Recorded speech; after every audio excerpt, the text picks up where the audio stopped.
your name? My name is Jean from Oz Arab Media. Good evening, Mayor. Good evening to you and to everyone watching. How's your evening going? Yeah, it's really good. It's great to come and, speak to some of the local businesses. We're in Canterbury Bankstown today, which is amazing. They have such a great, active Chamber of Commerce. I know we've got the president of the Burwood Chamber here as well, who's doing some work with Wally, so it's great to collaborate. As you said, today is a collaboration opportunity between different chambers of commerce. What opportunities does collaboration bring? Well, I think it's really about sharing ideas, sharing experiences, and really talking about synergies between, like we share, for example, a shopping centre with Canterbury Bankstown, which is Croydon Park. So we have one half of the shopping centre, Canterbury Bankstown has the other half. It's about working together in shopping centres like that. It's about working between different shopping districts to really bounce not just ideas off each other, but business opportunities. So it's really good, and to learn from each other. Traditionally, we always think that chambers of commerce compete for businesses, compete for members. This evening tonight definitely defeats that thinking. Well, I believe so. I mean, my experience has always been is that competition's really good. And, when you have competition, and I speak to restaurant owners, for example, along Burwood Road, and when they tell me a new restaurant's opening, they get excited about it because it's going to bring another new crowd to the area.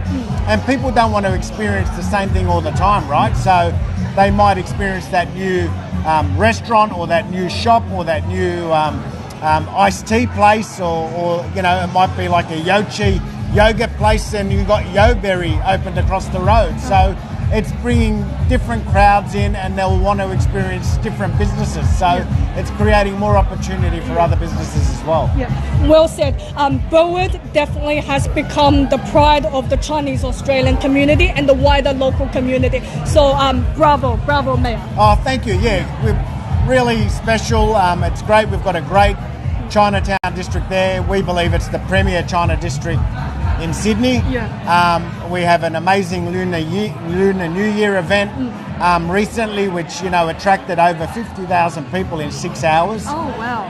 And generated $4 million to our local economy there for our local businesses. So it's really good. And late last year we were voted the 16th most coolest neighbourhood in the world and the most coolest neighbourhood in Australia. So it's a badge we wear with honour, and but in saying that, it means that we've got to continue to strive, to work, to change, to make things happen, to ensure that we remain there.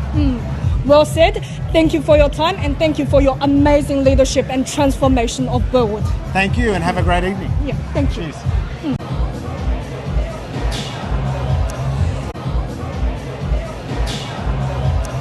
Now we have our next guest here with us. Thank you for grabbing us for a chat. What's your name and what brings you here tonight? So my name is George Harp, and I'm a neuroencoding specialist, and I've come over here just to meet some people, connect with people. So that's what I'm here for today. Okay. And does that mean that you run a local business? Yeah, so I am founder of Empower You Coaching. So I'm a neuroencoding specialist, and I help people program themselves to default to their best thoughts, emotions, and behaviour. And I work specifically with men because it's a really, really important area, and I help men break those unresourceful thoughts, emotions, and behaviours that keep them stuck. And also running one-day events for everyday Australians where I could bring them into a room through an immersive experience, and I could give them tools, strategies, and processes so they could recondition their nervous system and mind, so they could build a stronger identity, and so they could have more success in life. It's a very complex topic because we know that men often hide their thoughts and emotions and pretend to be strong.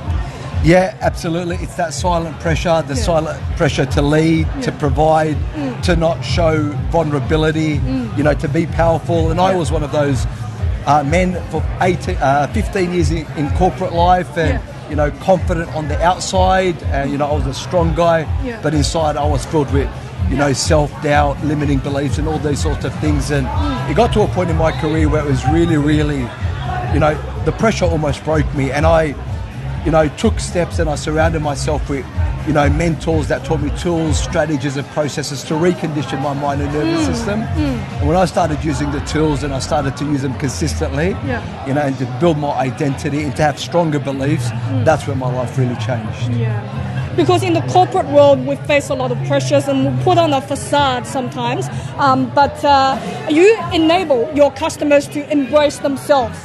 Absolutely. The first step of any sort of growth is awareness, right?